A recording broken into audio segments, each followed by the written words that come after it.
कहाँ गए? हाँ भाई।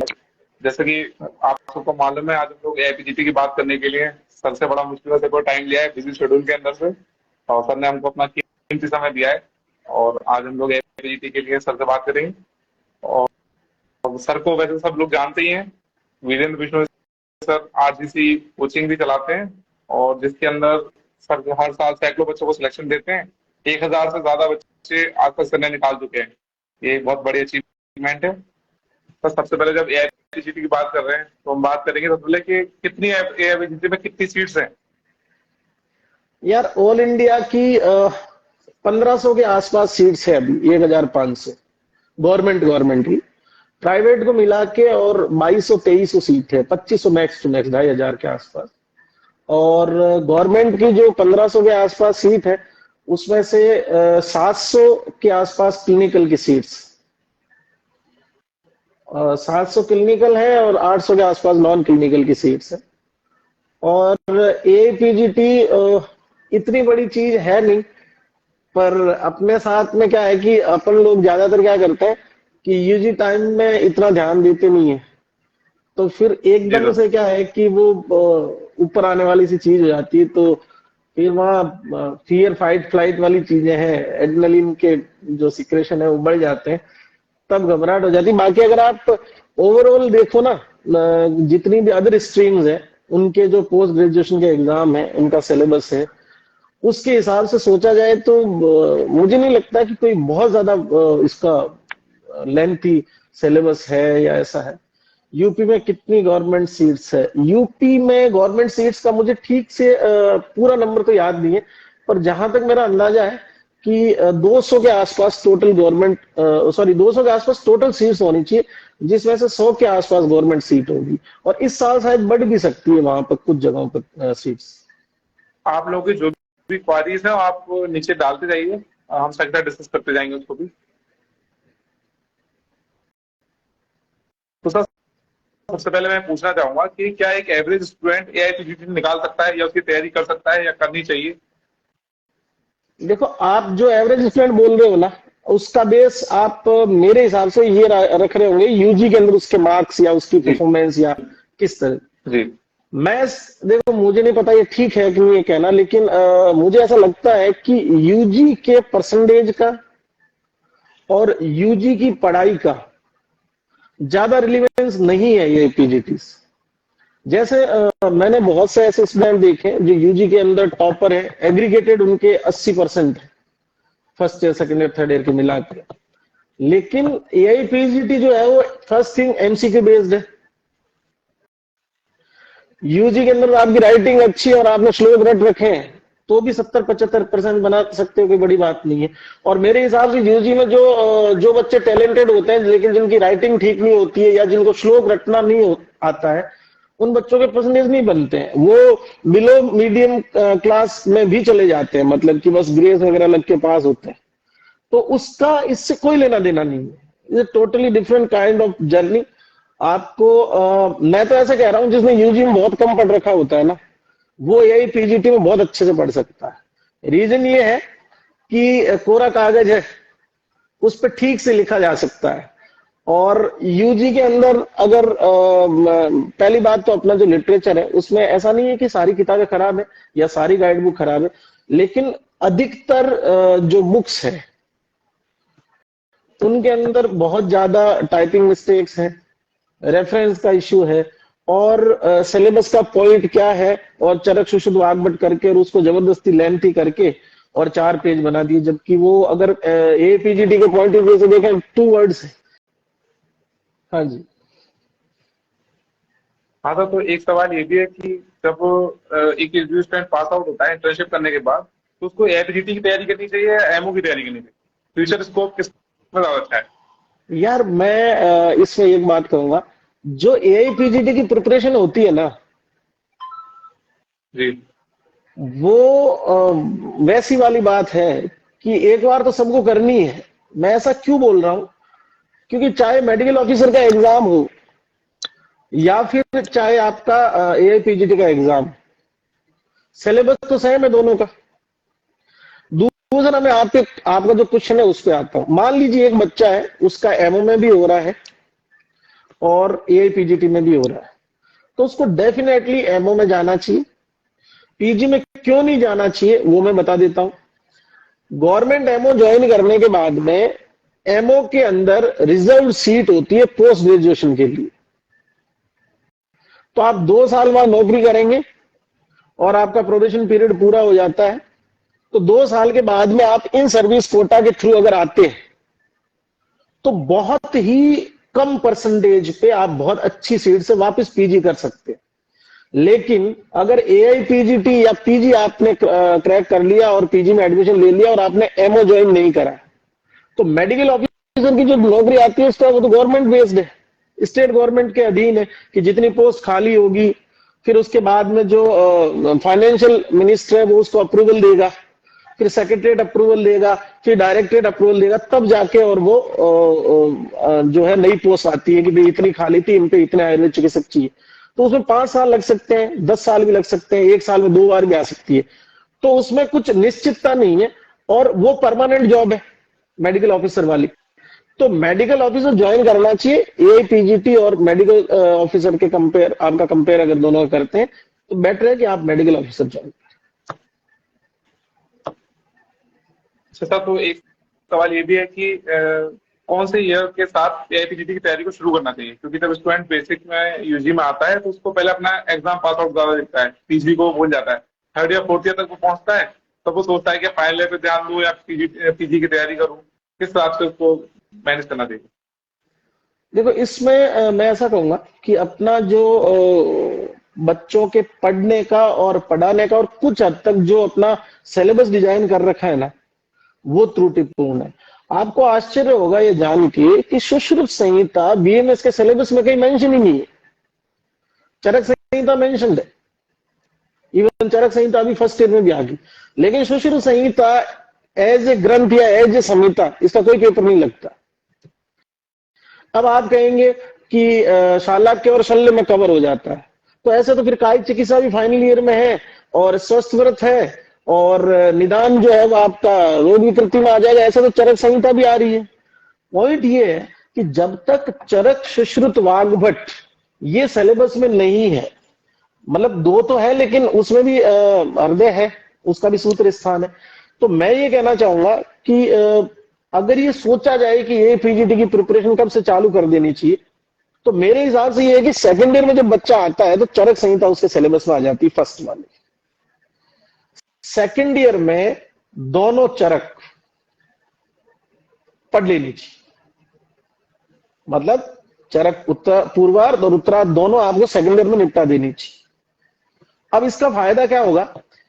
दूसरा, जो पढ़ने का सिस्टम है ना, ज्यादातर बच्चे बीएमएस के टाइम पे किताबों से पढ़ते हैं, तो अगर आपकी दोनों चरक 2nd ईयर में हो गई तो आपके सिलेबस का 70% जो 2nd ईयर का मटेरियल है उसका आपको ये पता चल जाएगा चरक संहिता में किस जगह पर इससे रिलेवेंट क्या लिखा हुआ है। तो मैं ऐसा मानता हूं कि किताबों से नहीं प्रेफर करके और टॉपिक्स को संहिताओं से पढ़ना चाहिए। ऐसा इसलिए बोल रहा हूं, एक तो गलती होने के चांस कम कि आप कुछ गलत पढ़ रहे हैं किसी कहने से या किसी के लिखने से, वो नहीं होगा। दूसरा ये होगा कि जब अल्टीमेटली एग्जाम ही चरक सुश्रुत वाग्भट का देना है तो फिर स्वस्थ व्रत अलग पढ़ के और रोग विकृति अलग पढ़ के, और जब आप बीएमएस में जाते हो, बीएमएस कंप्लीट करते हो और एग्जाम देने आते हो, तो आपका जितना भी ज्ञान है ना वो सारा तो टुकड़ों में है कि काश्यप आपकी 3rd ईयर में रह गई, माधव आपकी रोग विकृति में रह गई, और यूजी में होता क्या है, अपन अगली क्लास में जाते हैं तो पीछे वाला सोचते हैं अब इससे पीछा छूट गया, भूल जाते हैं। संहिता आपको कनेक्ट रखती है कि भाई चरक सूत्र में ये लिखा था, अष्टोदर्य में, चिकित्सा में ये लिखा है, ये इसी भेद को इसने यहाँ पे डिस्क्राइब किया, तो उससे आपकी फर्स्ट और सेकंड कनेक्ट रहेगी। 3rd ईयर में आने के बाद में बच्चों क्या करना चाहिए, सुश्रुत संहिता पढ़नी शुरू कर देनी चाहिए, क्योंकि 3rd ईयर के अंदर जो आपका स्त्री प्रसूति है उसमें कौमार भृत्य में बहुत सारी चीजें जो है वो सुश्रुत संहिता से रिलेवेंट है। बेसिकली अगर आप मोटी मोटी बात समझना चाहे तो 2nd ईयर और 3rd ईयर के अंदर तो संहिताएं पढ़ लेनी चाहिए, चरक और सुश्रुत अच्छे से, और फाइनल ईयर में आते ही प्री पीजी की प्रिपरेशन स्टार्ट कर देनी चाहिए। ऐसा क्यों बोल रहा हूं? क्योंकि मान लीजिए आप इंटर्न में आने के बाद में प्री पीजी की प्रिपरेशन स्टार्ट करते हैं और अनफॉर्चुनेटली आपको 5-6 महीने मिलते हैं, उसके बाद एग्जाम डेट आ जाती है। तो इट्स वेरी डिफिकल्ट कि आप 4.5 साल की पढ़ाई, और वो भी ठीक से नहीं की हुई, 6 महीने में पूरी पढ़ भी लेंगे। और आपका गियर भी तो चेंज होता है। पहले तो आप डीजल पे थे बीएमएस में, अब आप नाइट्रोजन पे। मतलब चीजें जो है उनकी स्पीड बढ़ेगी और उनके पढ़ने का तरीका बदलेगा। तो डेफिनेटली फाइनल ईयर जो होता है, अच्छा फाइनल ईयर में फेवरेबल चीज ये है कि फाइनल ईयर का जो सिलेबस है वो दोनों चरक और दोनों सूचना से कवर हो जाता है। मैं आपको बताऊं, कायी चिकित्सा के अंदर चरक चिकित्सा और सुश्रुत संहिता के उत्तर तंत्र के 39 से 59 चैप्टर्स, इससे आपका कायी चिकित्सा का ऑलमोस्ट सब कुछ हो जाता है। पंचकर्म की अगर बात की जाए तो चरक संहिता का कल्प सिद्धि स्थान, और इधर सुश्रुत के अंदर जो स्नेह स्वेदन और वमन विरेचन संबंधित जो वर्णन मिलता है चिकित्सा स्थान में, वो सफिशिएंट है। उसके बाद में आपका शल्य जो है सुश्रुत संहिता की पूर्वार्ध से हो जाता है, और शालक्य में नेत्र रोग आपके उत्तर तंत्र के शुरू के जो 19 चैप्टर उनसे हो जाते हैं, और शालक्य सेकंड का जो पोर्शन है उसमें मुख रोग वगैरह है वो निदान स्थान और चिकित्सा स्थान जो सुश्रुत का है उनसे हो जाते हैं। पॉइंट ये है कि अगर कोई बच्चा फाइनल ईयर के साथ में पीजी की प्रिपरेशन स्टार्ट कर देता है तो उस केस में उसको डबल बेनिफिट होता है। फर्स्ट कि उसका फाइनल का सिलेबस भी साथ में हो रहा है, सेकंड उस स्टूडेंट को 1 साल पहले ही ये अंदाजा लग जाता है कि कैसे पढ़ना है, क्या क्या पढ़ना है, किस तरह से रैंक आती है, और यूजी की पढ़ाई से पीजी की प्रिपरेशन किस तरह से डिफरेंट। अब वो बच्चा जिसने फाइनल के साथ 1 साल तैयारी करी है वो अब वापस स्टार्ट करेगा इंटर्न के टाइम पे। तो जो नया बच्चा आके इंटर्न के टाइम पे फाइनल ईयर देके और इंटर्न के टाइम ज्वाइन करेगा वो तो पहली बार देखेगा कि स्थान में 7 चतुष्ट होते हैं, और जिसने वो ज्वाइन कर ली थी फाइनल के साथ में उसको ये पता है वाग्भट ने क्या कहा था, काश्यप ने क्या कहा था, शारंगधर ने क्या कहा था, भाव प्रकाश ने क्या कहा था। तो कितना गैप आ गया। और मैं आपको बता रहा हूं ये जो ट्रेंड है, मतलब नंबर ऑफ सिलेक्शन या श्योरिटी ऑफ सिलेक्शन उन स्टूडेंट की डबल है जो फाइनल के साथ में टारगेट कोर ज्वाइन कर लेते हैं, प्री पीजी की या एमओ की प्रिपरेशन स्टार्ट कर देते हैं। दूसरी सबसे मेजर बात, जो फाइनल के साथ में प्री पीजी की प्रिपरेशन करता है, basically pre PG means MO का भी वही है, यूपीएससी एमओ का भी वही है, एपीजीटी का भी वही है। तो अगर मान लीजिए आपने फाइनल ईयर का एग्जाम है आपका, आपने फाइनल ईयर की स्टार्टिंग में ही प्री पीजी की या एमओ की प्रिपरेशन कर ली, आपका फाइनल खत्म हुआ, आप इंटर्न के मिड में और वहां पर आता है कि गवर्नमेंट जॉब आ गई। अब आपके पास पढ़ने के लिए 4-5 महीने और आपके साथ एग्जाम देने वाले लोग कौन है। तो मैं ये कह रहा हूं कि 6 महीने में आपको किसके साथ खड़े होकर फाइट करना पता है? जिनकी पीजी चल रही है, जिनकी पीजी पूरी हो चुकी है, जो पीजी करके कॉलेजों में पढ़ा रहे हैं। बेसिक इसका क्या है पॉइंट कि आपको गवर्नमेंट एमओ का एग्जाम उन लोगों के साथ देना है जो सब पीजी क्रैक कर चुके हैं। तो 100% एश्योरेंस तो उसी का है नौकरी का जिसने प्रिपरेशन टाइम पे कर ली, है ना। और मैं ऐसा मानता हूं कि यार मौज मस्ती फर्स्ट ईयर में खूब करो, सेकंड ईयर में करो, थर्ड ईयर में करो, लेकिन फाइनल में थोड़े से सिंसियर बन जाओ। सेकंड ईयर और थर्ड ईयर में आप इतनी मौज मस्ती करो कि 2 घंटे रोज के आपके पास चरक सुश्रुत के लिए बच जाए। उसके अलावा तुमको कुछ पढ़ा जा रहा है तो पढ़ो, नहीं पढ़ा जा रहा है तो मत पढ़ो। और तीसरा और सबसे इंपॉर्टेंट पॉइंट ये है कि बच्चे क्यों नहीं पढ़ते सेकंड ईयर में या थर्ड ईयर में या फर्स्ट ईयर में। तो इसका यार ये है कि 12th से साइंस बायो करके आता है, फर्स्ट ईयर में पंच महाभूत सुन के और महीने भर तो उसको ऐसा लगता है पंच महाभूत कोई भूत प्रेत होते होंगे। ठीक, जब उसको ठीक से समझ में आने लगता है जब तक उसके एग्जाम आ जाते हैं।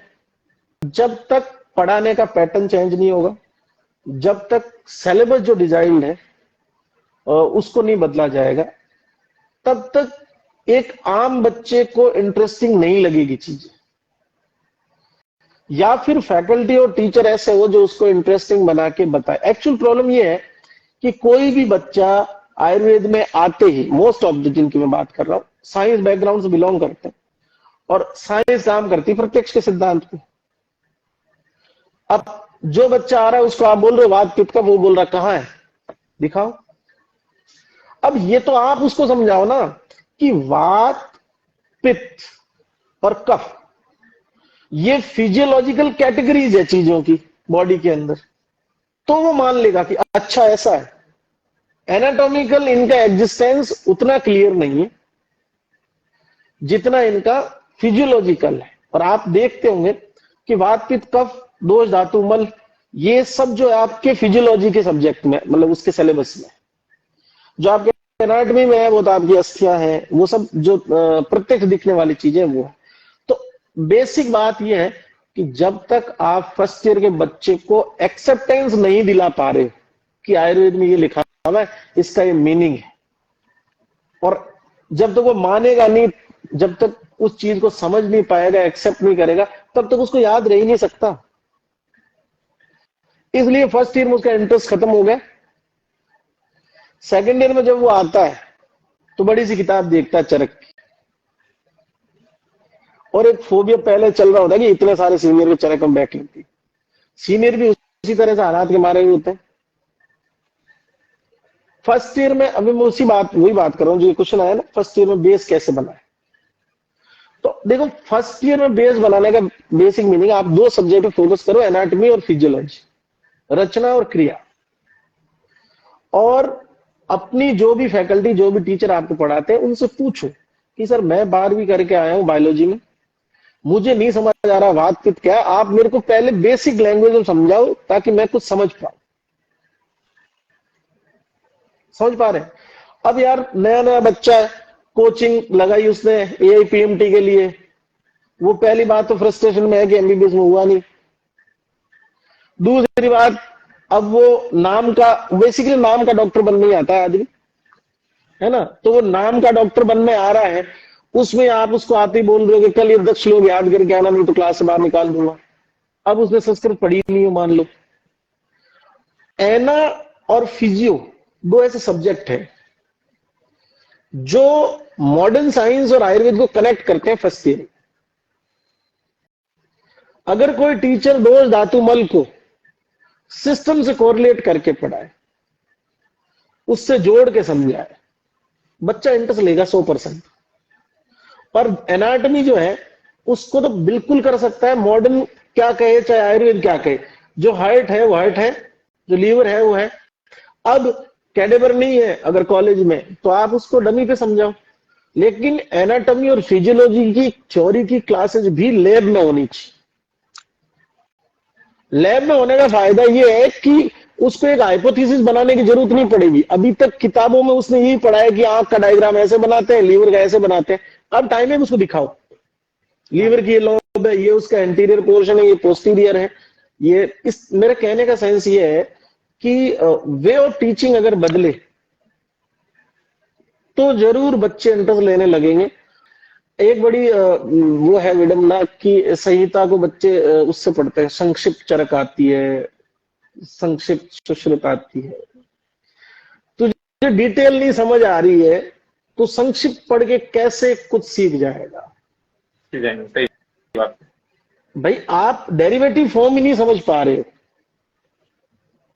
तो आप छोटी वाली वो सिर्फ घटता है या जेरोक्स करवाता है माइक्रो वाली और चिट बना के ले जाता है और वह छाप के आ जाता है। अगर नहीं पकड़ा जाए तो पास, पकड़ा गया तो गया। तो कहने का सेंस ये है कि चरक संहिता एक दिन में याद होने वाली चीज नहीं है। चरक संहिता एग्जाम से 1 महीना पहले आप बैठ के और सारे चैप्टर रट के और पास हो जा लो, ये भी नहीं। चरक संहिता रोज की तरह है, रोज जैसे आप नहाते हो, खाना खाते हो, वैसी चीज है कि आपको रोज उसको 1-2 घंटे देना है। और सबसे इंपॉर्टेंट बात कि संहिता कैसे पढ़ी जाती है, जब तक ये समझ नहीं आएगा ना, तब तक आप इंटरेस्ट के साथ इतनी बड़ी किताब नहीं पढ़ सकते। आप 1 दिन पढ़ लोगे, 2 दिन पढ़ लोगे, फिर वो जिम वाली कहानी है कि जिम का 1 घंटा नहीं निकलता, इतना परेशान करता है। मतलब क्या होता है कि आपको दुख लगता है उस ठीक वैसे ही आप जी चुराने लगते हैं उससे कि यार कल पढ़ ली थी, कल 2 घंटे पढ़ लूंगा, ऐसे करते करते वो चरक वापस उसी अलमारी में पहुंच जाती है। तो पॉइंट ये है कि संहिता को अगर इंटरेस्टिंग बना के पढ़ा जाए या सीखा जाए कि संहिता कैसे पढ़ी जाती है, मैं डेफिनेटली हर बच्चे को कहूंगा आप अपने किसी सीनियर से, किसी टीचर से, सेकेंड ईयर में अगर आप आगे हो तो एक बात जरूर उनको पूछो कि सर मेरे को ये कैसे पढ़नी है, आप मुझे एक चैप्टर पढ़ा के समझाएं। और मैं तो कहूंगा अगर नहीं पता तो बहुत सारे चैनल है यूट्यूब पे, आप किसी भी कोचिंग के यूट्यूब चैनल पे जाओ, एक कोचिंग, दो कोचिंग, तीन कोचिंग, चार कोचिंग, पांच कोचिंग, 5 जगह पर एक ही चैप्टर पढ़ के देख लो, आपको समझ में आएगा कहीं ना कहीं तो कोई ना कोई बात कि किस तरह से पढ़नी होती।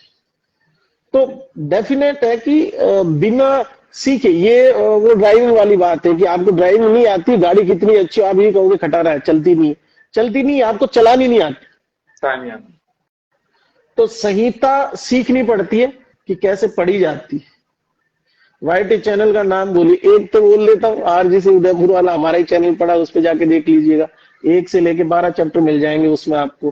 फर्स्ट ईयर वालों का सारा जो चरक का सिलेबस है वही पढ़ा है, ठीक। और आप अब अपने जो क्वेश्चन आए उनमें से बहुत शॉर्ट में जो क्वेश्चन है वो बता दीजिए जी। क्वेश्चन बहुत सारे हैं और समय की थोड़ी शॉर्टेज है। हाँ, पर एक क्वेश्चन ये भी था कि एआईपीजीटी में कितने क्वेश्चंस आते हैं, क्या उसमें नेगेटिव मार्किंग भी होती है? डेफिनेटली 1/4 की नेगेटिव मार्किंग है। एक्चुअल में 4 मार्क्स का एक क्वेश्चन होता है और नेगेटिव होता है नीट का सेम पैटर्न। हाँ, ओके सर, कितने क्वेश्चन आते हैं? 120 क्वेश्चन होते हैं, 2 आवर का टाइम होता है। और सर एक क्वेश्चन ये भी आया है कि किस सब्जेक्ट पे सबसे ज्यादा ध्यान देना है? एपीजीटी के पॉइंट ऑफ व्यू से जी सर, कौन सी संहिता पे ज्यादा ध्यान देना है? चरक सुश्रुत भाई, 60% तो चरक सुश्रुत से आना है। और सर डेली के कितने घंटे देने हैं स्टडी पे एआईपीजीटी के? देखिए ये डिपेंड करता है, ये मैं अभी एक्सप्लेन कर देता हूँ। कुछ बच्चों को क्वेश्चन भी थे सर लास्ट के 2 मंथ में कैसे पढ़े। देखिए एपीजीटी की कोचिंग अगर आप स्टार्ट कर रहे हैं या क्लासेस स्टार्ट कर रहे हैं या पढ़ना स्टार्ट कर रहे हैं तो शुरू के अंदर अगर आप 3 से 4 घंटे पढ़ेंगे, शुरू के 2, 3, 4 महीने तक तो चलेगा। 5 महीने होने के बाद में आपको स्टडी आवर्स 5 घंटे करने, 6 महीने आपको हो जाए क्लास लेते हुए 6 घंटे पढ़ना है, 7 महीने हो जाए 7 घंटे पढ़ना है, 8 महीने हो जाए 8 घंटे पढ़ना है, 9 महीने हो जाए 9 घंटे पढ़ना है, 10 महीने हो जाए 10 घंटे पढ़ना है। 12 महीने में तो एग्जाम लग जाएगा। मैक्स टू मैक्स आप 12 घंटे की कोशिश कर सकते हैं पढ़ने के लिए, इससे ज्यादा नहीं पढ़ा जा सकता कोई भी एग्जाम हो जाए। 12 घंटे आप पढ़ने की कोशिश करेंगे तो मेरे हिसाब से 10 घंटे की आप संयमित और सही सही पढ़ाई कर पाए। तो लास्ट का जो अभी का 2 महीने का जो टाइम है उसके लिए मैं थोड़ा सा बहुत शॉर्ट में कोशिश करता हूं कि आप शुरू के जो स्टार्टिंग होती है मॉर्निंग की, उस टाइम आप चरक फर्स्ट कम से कम 2 घंटे पढ़िए, फिर 1.5 घंटा आप चरक सेकंड पढ़िए, फिर 1.5 घंटा आप सुश्रुत फर्स्ट पढ़िए, फिर 1.5 घंटा आप सुश्रुत सेकंड पढ़िए उत्तर तंत्र, फिर उसके बाद में आधा घंटा आप वाग्भट को दीजिए और लगभग आधा घंटा मिला के आप स्त्री प्रसूति और काश्यप, मॉडर्न और आयुर्वेद दोनों पोर्शन को मिला के रोज दीजिए। रस शास्त्र और द्रव्य गुण को रोज 10-10 मिनट दीजिए। रस शास्त्र और द्रव्य गुण एक साथ पढ़ने वाली चीजें नहीं है। द्रव्य गुण में आप डेली 10 से 12 ड्रग जो है उनके बॉटनिकल नाम जो है वो वैसे देख लीजिए, जैसे अखबार पढ़ते हैं वैसे, क्योंकि आपको वहां लिखना नहीं है, आपको वहां ये नहीं लिखना है कि इसका बॉटनिकल नाम, आपको 4 में से एक पहचानना है। तो अगर आप अखबार की तरफ 5 बार भी उस पर राउंड कर लेंगे पूरा तो आप 4 में से एक आंसर कराएंगे। हाँ, और रस शास्त्र में क्या है कि महारस, उपरस, साधारण रस, फिर धात्मय, फिर भेषज वाला पोर्शन है। तो अगर आप एक साथ महारस पढ़ेंगे ना तो शोधन मारण सबका मिल जाएगा और पर्याय मिल जाएंगे। जैसे आज मान लीजिए आपने महारस शुरू किए, शुरू के 2 महारस पढ़ लिए, कल अगले 2, ऐसा करते करते भी अभी तक 2 महीने में आप 2 बार पूरी रसशास्त्र, 2 बार पूरी क्या बोलते हैं, 2 बार पूरी रसशास्त्र, 2 बार पूरी द्रव्य गुण जो है वो कर सकते हैं। सर एक क्वेश्चन जो काफी लोगों ने पूछा है और अभी भी लोग पूछ रहे हैं, वो ये पूछ रहे हैं कि बेस्ट बुकें कौन सी हैं जो हम एमसीक्यू के लिए बाय करें बुक्स। देखो यार, नाम, चलो मैं नाम भी ले लूंगा, बच्चों के लिए क्या फर्क पड़ता है। देखो चरक संहिता और सुश्रुत संहिता तो मेरे हिसाब से चरक संहिता जो अपनी विद्योतनी है और उसका जो अपडेटेड वर्जन है, रेड वाला कवर, बेस्ट है वो बुक। सुश्रुत में अभी तक Ambika Dutt Shastri well and good है और सबसे ठीक किताब वही है, ज्यादातर लोग वही पढ़ते हैं, सही है, कम त्रुटि है उसमें। और एमसीक्यू के हिसाब से बात करें तो सुश्रुत संहिता के लिए जैसे ये बुक आती है गोविंद पारीक जी की सुश्रुत चंद्रिका कर, वो आप लगा सकते हैं। चरक चंद्रिका मैं थोड़ा सा कम प्रिफर करता हूं। उसका कारण ये है कि चरक चंद्रिका में चक्रपाणी टीका से क्वेश्चन दिए हुए बहुत ज्यादा। तो जो बच्चा चरक संहिता के क्वेश्चन शुरू करता है वो शुरू के 4 चैप्टर में ही डिप्रेशन में चला जाता है, मुझे तो एक भी नहीं आता, है ना। तो मैं वो नहीं कहूंगा। और अनफॉर्चुनेटली चरक संहिता के एमसीक्यूज के लिए मेरे ध्यान में अभी कोई ढंग की बुक है नहीं। मैं 2-3 साल से इस विषय पे चल रहा है कि कोई बुक आ जाए ढंग की, पर ऐसी नहीं है। इसके अलावा बहुत सारी गाइड बुक आती है जिनमें सब्जेक्ट वाइज क्वेश्चन होते हैं।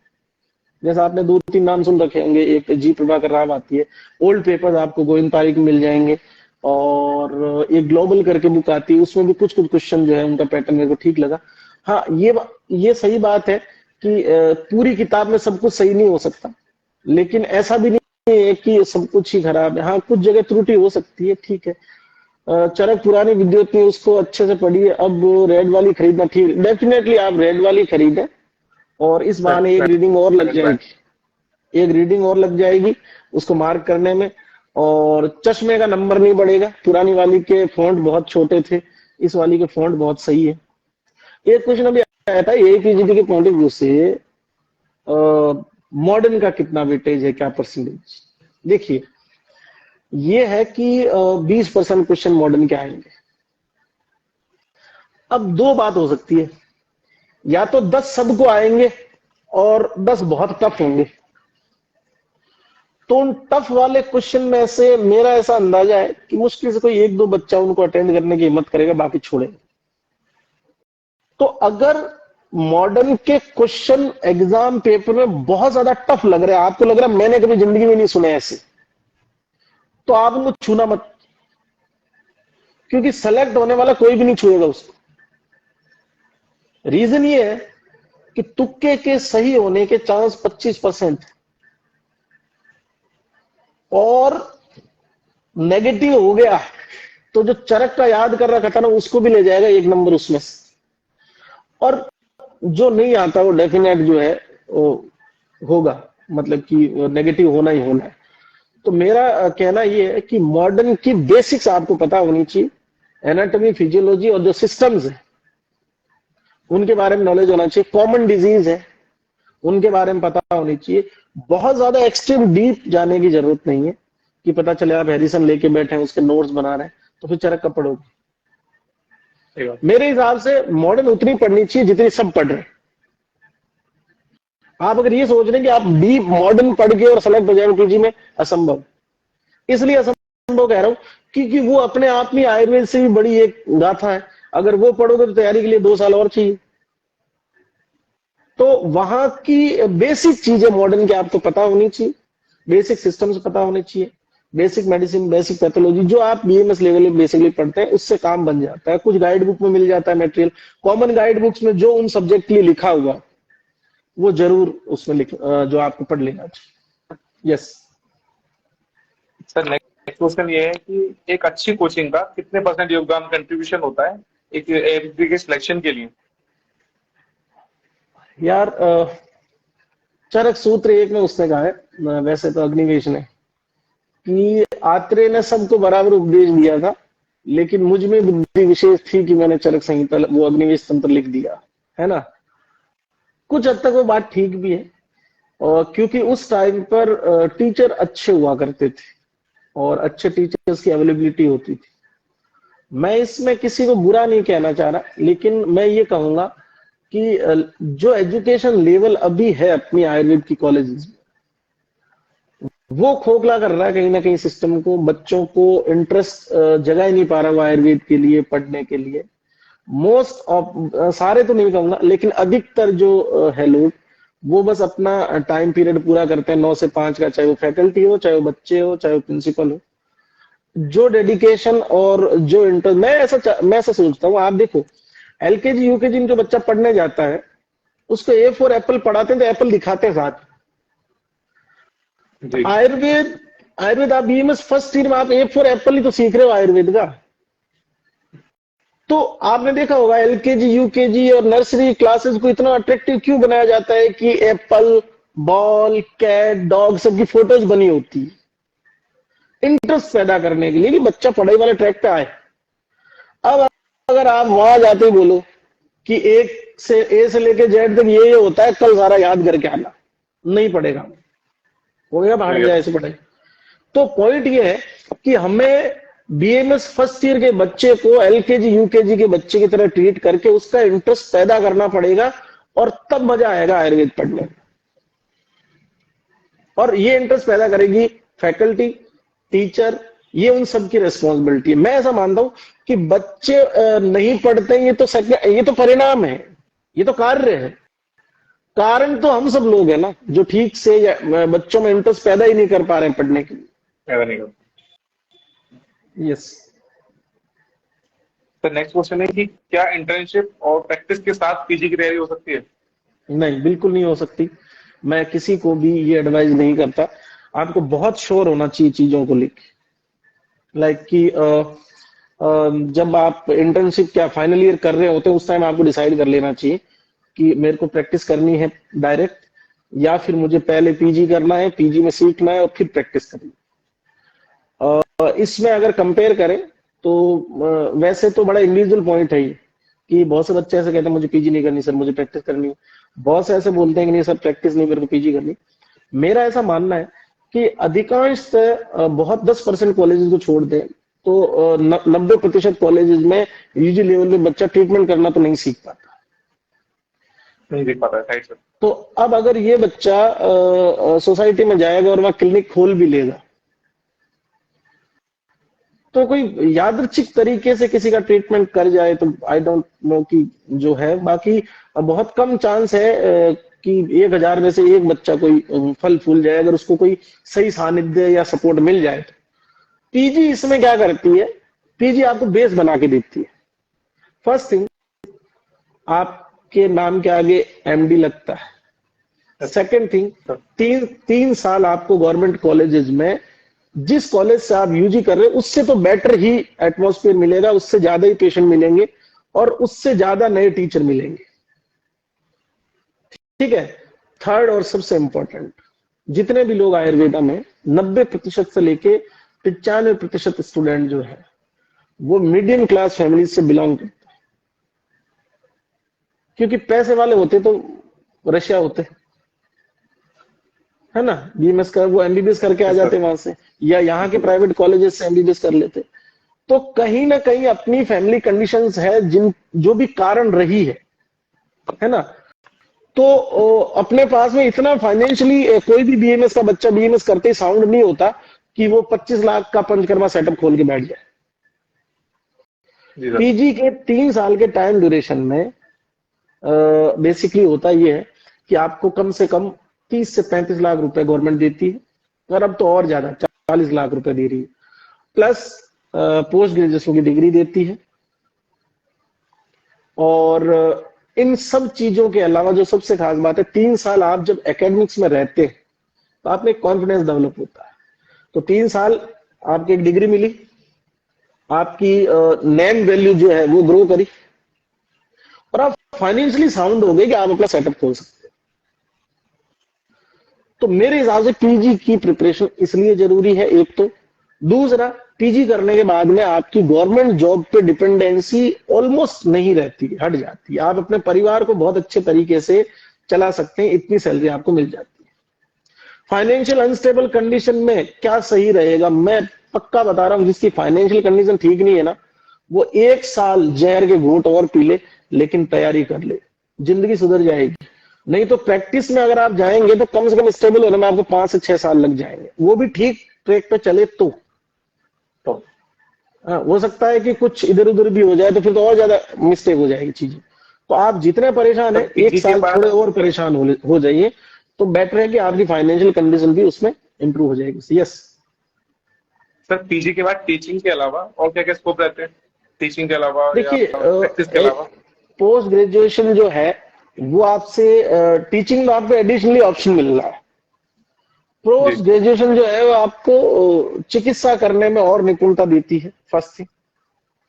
सेकंड थिंग ये कि आप 30-40 लाख रुपए आपके पास मगर है तो आप आयुर्वेद के फील्ड में कुछ नया शुरू कर सकते हैं, जैसे कोई फार्मेसी है या किसी ड्रग का एक्सट्रैक्ट फॉर्म में निकाल के और आप अपनी पैकिंग और वैसा कुछ शुरू कर सकते हैं। एंड थर्ड और सबसे जो कॉमन चीज है कि आप प्रैक्टिस फील्ड जो है वो आपका और साउंड हो जाएगा। आप इमेजिन करके देखो ना, एक प्लान दिए में से एक उसके सामने एमडी मेडिसिन कोई बंदा है तो पेशेंट किधर डाइवर्ट होगा, जो एमडी वाला होगा उसके पास जाएगा। तो प्रैक्टिस कर जी। सकते हो और एक मैच्योरिटी लेवल डेवलप होता है पोस्ट ग्रेजुएशन बाद में, आपको चीजें बेटर तरीके से समझ में आती है। यूजी लेवल पे तो वो अल्ले में निकल जाती है, यूजी तो पता ही नहीं चलता है, आज कॉलेज जाना है आज नहीं जाना है, आज ये हुआ आज वो हुआ, ऐसे निकल जाती है यूजी। अगर सर गवर्नमेंट सीट ना मिले तो क्या प्राइवेट कॉलेज से पीजी करना वर्थ इट है? यस, मैं इस पे आता हूँ। ये इंडिविजुअल है थोड़ा सा, कैसे मैं बता देता हूँ। फर्स्ट थिंग, अगर आप फाइनेंशियली साउंड है और आप चाहते हैं कि आपको पीजी करनी है, मतलब आपकी पीजी के लिए दिया हुआ जो पैसा है प्राइवेट कॉलेज को, वो आपके घर के अंदर फाइनेंशियल डिस्टरबेंस पैदा नहीं कर पा रहा, इतने साउंड है, तब तो आप 1 साल प्रिपरेशन कीजिए। उसके बाद में किसी प्राइवेट कॉलेज जो सच में वहां पर काम होता है उस जगह पर आप एडमिशन ले लीजिए। बल्कि मैं ये कहूंगा कि अगर आप पास टाइम है तो आप चाहे कितने फाइनेंशियली साउंड हो तो भी आप 2 साल तैयारी कीजिए। दूसरे साल में अगर आपका नहीं होता और आपको पैसे की प्रॉब्लम नहीं है तो 2 साल बाद में आपको किसी अच्छे कॉलेज में प्राइवेट में एडमिशन ले लेना चाहिए। लेकिन अगर आप फाइनेंशियली मीडियम क्लास से हैं और आपका जो बजट है फीस का वो अगर आपके घर में चीजों को डिस्टर्ब करेगा तो कोई सेंस नहीं है प्राइवेट कॉलेज से इस तरह की पीजी करने का। क्यों? क्योंकि 3 साल आपकी इनकम जीरो, आप फैमिली से लेंगे उल्टा, फिर फीस भी भरेंगे और कहीं भी रहेंगे तो लाख से 1.5 लाख पर ईयर का खर्चा आपका रहने खाने का। तो आप ऑलमोस्ट 25 लाख का कमाड़ा करके आ जाओगे 3 साल में। एक तो 30 मिल रहे थे, एक 25 का कमाड़ा कर दिया तो 45 से 50 लाख गए।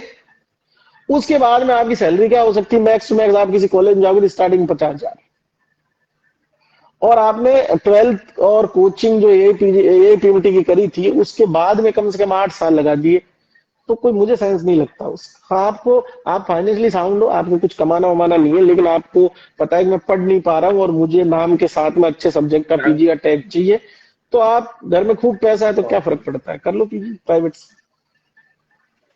क्वेश्चन ये भी है कि एनसीआईएसएम ने जो भी डीएम कोर्सेज निकाले हैं उस पर आपके क्या विचार है? देखिए, अभी तो प्रपोजल है और मेरा ऐसा मानना है कि बुरी बात तो नहीं है, अच्छी बात है कि जो डीएम कोर्सेज है वो स्पेशलाइजेशन को बताएंगे। और वैसे भी मैं तो कह रहा हूँ एलोपैथी से ज्यादा डीएम कोर्स की जरूरत आयुर्वेद को। अब आप लगेगा कि ये क्या बोल रहे हैं, मैं सही कह रहा हूँ।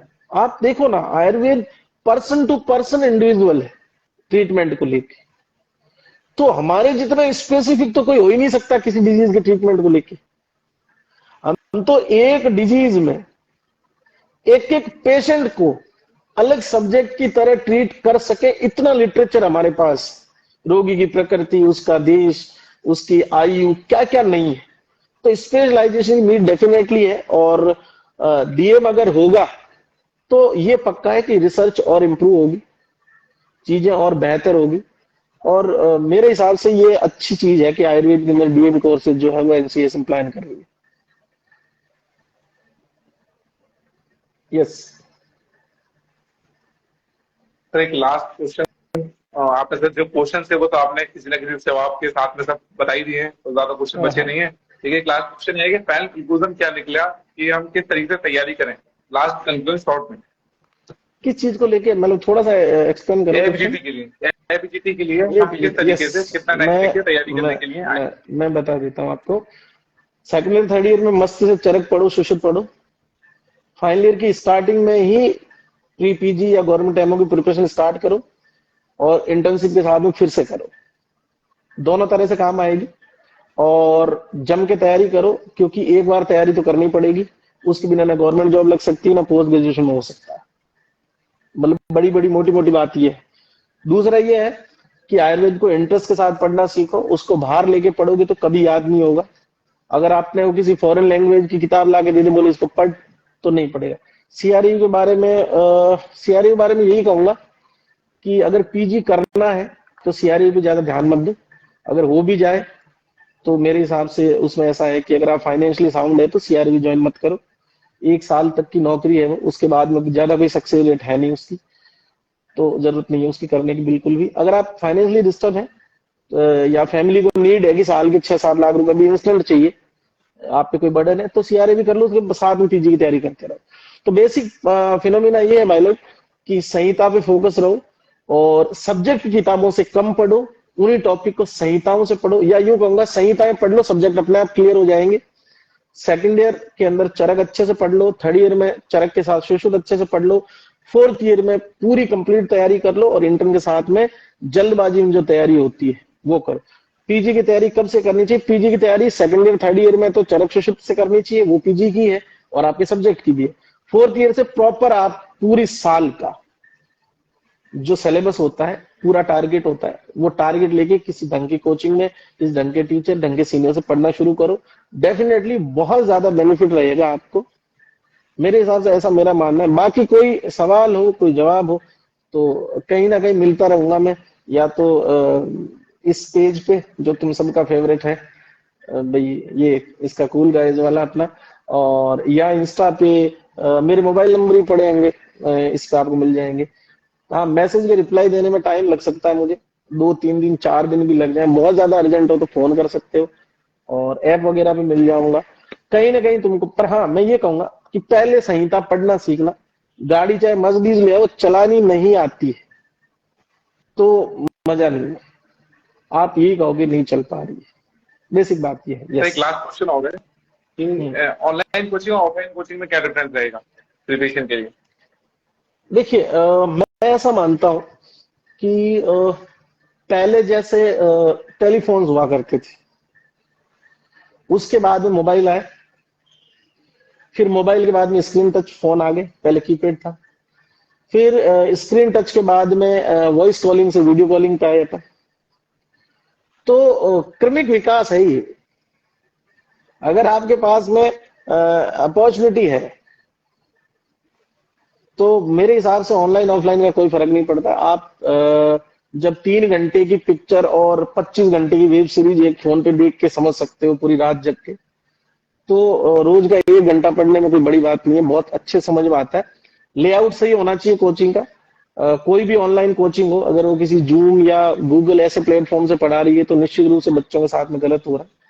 आपको प्रॉपर बुक दिखनी चाहिए, नोट दिखने चाहिए कि कहाँ पढ़ा रहे हैं, राइटिंग होनी चाहिए चीजों को लेकर। मेरे कहने का मतलब है थोड़ा सा स्टैंडर्ड होना चाहिए चीजों का। बाकी ऑनलाइन ऑफलाइन में कोई फर्क नहीं होता है। जैसे मैं अपना बता देता हूँ कि जो मैं ऑनलाइन पढ़ाता हूँ वो ही यहाँ डिस्प्ले बोर्ड पे ऑफलाइन चलता रहता है। तो यहाँ बैठ के पढ़ा रहा हूँ, ये सामने बच्चे बैठे हैं और इसी बोर्ड पे, प्रोजेक्टर पे और डिजिटल स्क्रीन पे वही ब्रॉडकास्ट हो रहा होता है। वो मोबाइल में होता है, जो कर्नाटक बैठा है, दिल्ली बैठा है, पंजाब बैठा है उसको, और जो यहाँ पर है उसको स्क्रीन पे दिख रहा होता है।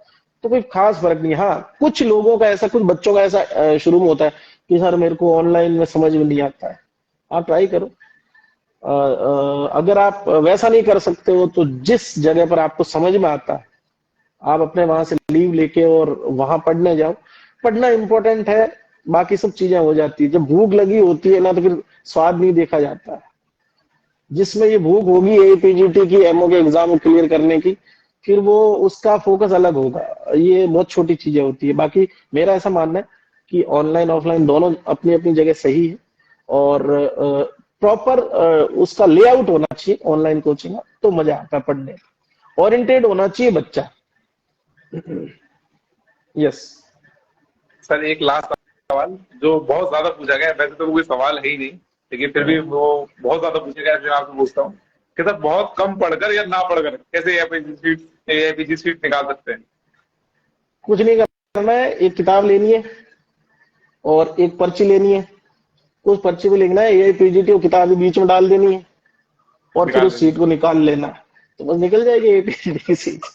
बिना पढ़े तो ऐसी निकलेगी यार, नहीं निकल सकती, कभी नहीं निकल सकती। अगर मैं आपसे ये कहूं कि आप बिना पढ़े आईएएस कैसे बने, इम्पॉसिबल है। आप आयुर्वेद की सबसे हाई क्वालिफिकेशन का एग्जाम दे रहे हैं, पोस्ट ग्रेजुएशन का एग्जाम दे रहे हैं, तो कोई सवाल ही नहीं है बिना पढ़े मतलब होने का। बहुत मेहनत करनी पड़ती है, बहुत मन से पढ़ना पड़ता है, और आपको इस टाइम पर मैच्योर मेहनत करनी पड़ती है कि ये मेरी सिर्फ इंडिविजुअल बात नहीं है, ये इससे मेरी फैमिली का फ्यूचर डिसाइड होगा, मेरे मम्मी पापा का फ्यूचर डिसाइड होगा, हमारी फैमिली आगे कैसे बढ़ेगी, और मेरी लाइफ का जो अप्रोच है वो आगे किस टाइप का रहेगा, ये सब डिसाइड होगा आपके सिलेक्शन से। तो इस तरह की सोच के की हुई पढ़ाई मेरे हिसाब से सफिशिएंट कर लेता है बच्चा, और इतना मुश्किल नहीं है। मैं डेफिनेटली बोल सकता हूँ एआईपीजीटी की प्रिपरेशन मुश्किल नहीं है। एआईपीजीटी के लिए आप कोई फर्क नहीं पड़ता कि आपका यूजी में क्या रहा, अगर किसी के 52% है पूरी यूजी में एग्रीगेटेड मिला के, वो एआईपीजीटी में फर्स्ट रैंक ला सकता है। बहुत अलग रास्ते हैं दोनों, वहां इतना पैराग्राफ लिखना पड़ता है या 4 में से 1 समझ में आना चाहिए क्या है। दूसरा, कम रटो, ज्यादा समझो, मॉडर्न को साथ लेके चलो। फर्स्ट ईयर के बेस के लिए एनाफिजियो को रखो, सेकंड ईयर में पैथो रखो, थर्ड ईयर के अंदर आओ तो आप फोकस करो पीडीएम वगैरह पर, फोर्थ ईयर में मेडिसिन, इन पे ध्यान दो। तो सारे क्वेश्चन हो चुके हैं, बाकी आपने सब क्वारीज क्लियर कर दिए। यस, और बाकी कोचिंग के लिए आप आरसीसी कोचिंग को ज्वाइन कर सकते हैं, और एक्स्ट्रा डिस्काउंट के लिए बहुत कोड यूज कर बहुत सकते हैं कोचिंग बीएमएस है। School guide. हाँ, ये जो बोल रहा है भाई, इसकी बात रख लेना धीरे, सही कह रहा है ये। नहीं, मैं ऐसा बोलता हूँ, देखो इसको बिल्कुल भी वैसे नहीं लेना। मैं कहता हूँ जहां समझ आए ना वहां पढ़ना चालू कर दो, जहां समझ आए। तुम डेमो लेक्चर लो, मैं भी बता रहा था, यूट्यूब पे जाओ, डेमो लेक्चर लो, तुम्हारा जिससे ओरिएंटेशन या जिससे तुम्हारी ट्यूनिंग बैठ रही हो संहिता पढ़ने में, बस सोचो मत, आप उससे स्टार्ट कर दो पढ़ना, आपका काम बन जाएगा। ठीक है, थैंक यू सो मच, सभी को बहुत शुभकामनाएं। और तैयब बाबू आपको बहुत बहुत बहुत थैंक यू, बहुत तो सारे आपको बच्चों धन्यवाद, को हेल्प आपने मिली इतना होगी। कीमती समय हमको दिया। और मिलते हैं जल्दी, आते रहेंगे। अभी एपीजीटी से पहले भी कोशिश करेंगे, अपन एक बार बात करेंगे इस पे। मिलते हैं अगले प्रोग्राम में। आप सभी को बहुत शुभकामनाएं। कोशिश करिए कि ठीक ठीक बातें बता सके, फिर भी अगर किसी को अच्छा बुरा लग गया तो अच्छा, अगर किसी स्टूडेंट को बुरा लगा है तो 2 शब्द पढ़ लेगा। और आपका वाईटी क्या है, आरजीसी उदयपुर नाम से यूट्यूब चैनल है, आप वहां जाके डेमो क्लासेस वगैरह देख लेना। और भी बहुत सारे चैनल है, अलग अलग कोचिंग है, वहां भी जाके देखो, कंपेयर करो। अपने ऐसा कुछ नहीं है, जहां समझ आए वहां पढ़ना है, क्योंकि यहाँ सवाल है आपके कैरियर का, यहाँ सवाल है आप कैसे इस चीज में चीजें जो है वो मतलब इस टाइम पर अपनी चीजों को बेहतर। थैंक यू बहुत, धन्यवाद।